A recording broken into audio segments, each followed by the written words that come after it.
Bonjour à tous, Ludovic Leclerc, votre analyste pour belgianinvestor.be. Alors ici une analyse faite pour moi-même, une analyse qui se fera sur la valeur AXA, AXA Bank, parce que je vais probablement passer des accords avec eux pour travailler ensemble. Donc moi j'aime bien savoir avec qui je travaille, donc j'ai fait cette analyse du groupe AXA Bank et donc je vais vous en parler également.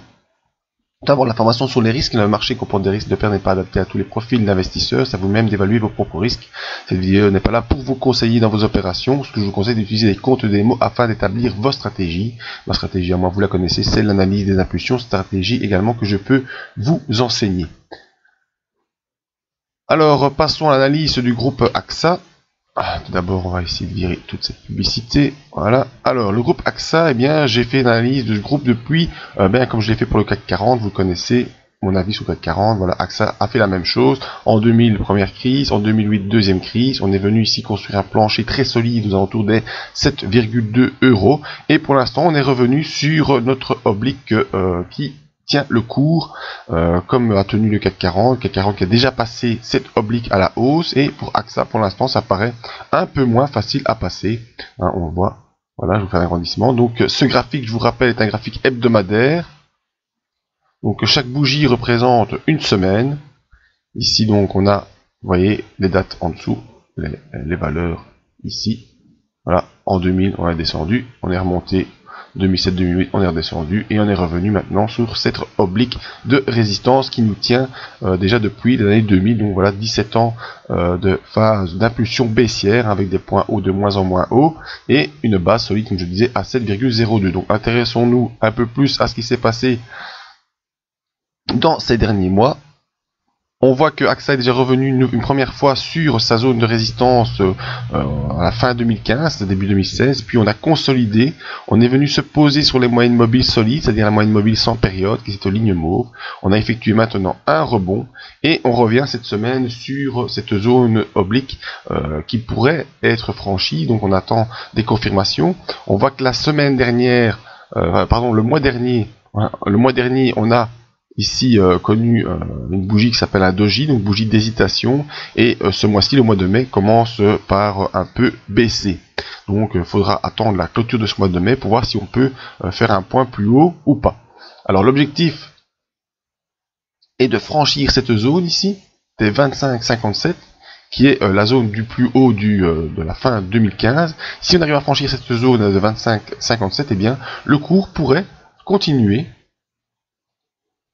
en direction de son plus haut de 2007-2008, c'est-à-dire la zone des 34 €. Donc là, on a un potentiel de hausse qui est assez impressionnant pour AXA si on arrive à franchir cette zone. Donc on voit que pour l'instant on est en latéralisation, c'est-à-dire qu'on a une résistance ici à 25,57 et on a un support également, voilà, aux alentours des 17,82.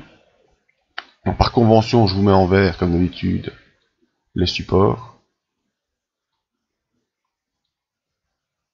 Voilà, et en rouge, on a les résistances. Donc on est ici dans une phase importante pour AXA. On a les bandes de Bollinger qui sont en train de s'ouvrir par le haut, donc qui nous laissent une possibilité à entrevoir de poursuite haussière. Au niveau de nos indicateurs, on a le MACD au-dessus de son signal et au-dessus de 0, c'est un bon signe. Par contre, on a le RSI qui reste coincé en dessous de 60. Moi, j'aimerais bien que le RSI passe au-dessus des 60 pour donner un petit peu une impulsion haussière à tout cela. Alors pourquoi ça coince un petit peu? On a eu les élections françaises qui sont porteuses, on sait bien que le milieu bancaire va être tranquillisé pendant quelques mois, voire peut-être même quelques années, d'autant que c'est M. Macron qui est à la tête de tout ça. On verra ce qui se passe dans les élections allemandes, mais c'est une autre histoire. Alors pour l'instant, qu'est-ce qu'on attend? C'est le franchissement de ces 25,57. Alors pourquoi ça reflue ce mois-ci? On va passer d'abord maintenant à un graphique hebdomadaire, donc chaque bougie représente une semaine. Vous voyez qu'on a déjà tenté une première fois ici au mois de janvier de passer notre ligne bleue, ça n'a pas réussi, on est revenu consolider. On a une nouvelle fois repassé au-dessus de notre ligne bleue, mais on voit que cette semaine ça ne passe pas. Et pourquoi ça ne passe pas? À mon avis, c'est cette nouvelle-là.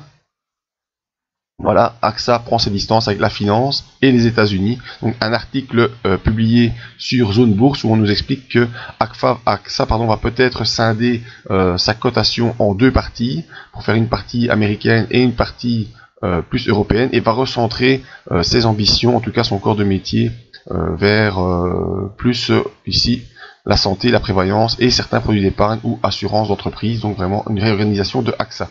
Donc cela donne un peu d'inquiétude aux investisseurs et peut-être que c'est cela qui fait un peu refluer le cours pour l'instant. En tout cas, il faudra surveiller cette tendance, surveiller le passage des 25,57 qui pourra nous donner une poussée vers les 34, et si malheureusement on n'arrive pas à pousser au-dessus de ça, eh bien il faudra plutôt avoir un objectif baissier pour un retour vers les 17,78. Donc voilà, pour AXA, eh bien, comme toutes les autres valeurs financières, on a retrouvé de belles couleurs par rapport à ce qu'on avait connu, par rapport au plancher des 7 euros.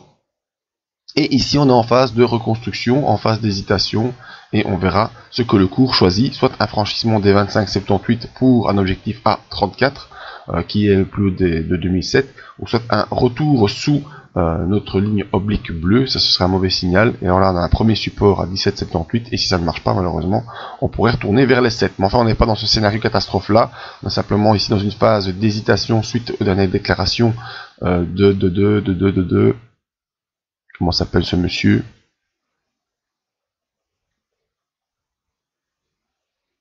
Je ne sais plus qui c'est qui nous a déclaré cette news, mais enfin voilà, c'est une déclaration officielle de AXA. Ah bah, ici Thomas Buberl, patron d'AXA depuis 9 mois. Voilà, il souhaite une réorientation de AXA et peut-être c'est ça qui donne un peu d'hésitation. Quoi qu'il en soit, graphiquement, tout ça n'est pas mauvais. On a une belle poursuite haussière du cours. On peut même, pour les plus habitués, nous placer une petite fourchette de Andrews ici. Voilà, qui nous permettra de nous guider dans l'évolution du cours. Et tant qu'on restera dans cette zone verte, pas trop de problème. Une fois qu'on arrivera dans la zone bleue, il faudra un peu s'inquiéter, mais tant qu'on ne sort pas de cette fourchette, eh bien, les tendances haussières peuvent toujours être envisagées. Donc voilà, c'était mon avis sur AXA qui est en pleine hésitation. Donc soit on va accélérer à la hausse, soit on va repartir à la baisse suite aux dernières déclarations du Big Boss. Nous verrons ce qu'il en est dans les semaines à venir. Voilà, si vous voulez nous rejoindre sur le site benjaminvestor.be, voir d'autres analyses en vidéo, nous faire vos demandes, il n'y a pas de souci, et toute une série de services qu'on peut faire pour vous. Merci à tous et à bientôt.